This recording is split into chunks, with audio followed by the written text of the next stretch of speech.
Many people here in western Massachusetts knew the late president on a personal level. 22 News reporter Cy Becker continues our coverage after speaking with a local man who shares his personal impressions of this world leader, a Massachusetts native who made his home here in New England. Springfield's internationally recognized political consultant Tony Signoli maintains a home at Kennebunkport, Maine. And Tony was a neighbor to the Bush family, where the family had vacationed for generations. Tony Signoli has just returned to Springfield from his home in Kennebunkport.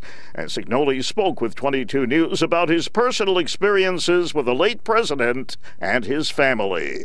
He was just an incredible gentleman. It was as if he was your next door neighbor your whole life.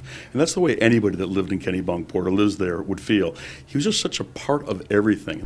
Tony Signoli remembers vividly the evening he ran into the late president during the Bush presidency at a favorite seafood restaurant in Kennebunkport. I'll never forget, it was full at one day, and we just happened by luck to be there at the same time. He came in, and it's almost as if he became part of the wait staff. They were moving tables around and whatnot, and here's the President of the United States. He created a little table for himself and his wife and one guest on the porch of the restaurant. And as Tony Signoli looks back on the George Herbert Walker Bush presidency, Signoli feels that Bush's personal qualities deeply affected White House decisions. I think there's a lot of evidence from historians that the man that he was, that genteel gentleman, initially from Milton, Massachusetts, who went through a lot in his early lives. All those humbling experiences, issues at home, the loss of his daughter, etc., it did have an impact on the level of the legislation that he tried to forge as a member of Congress or as President of the United States.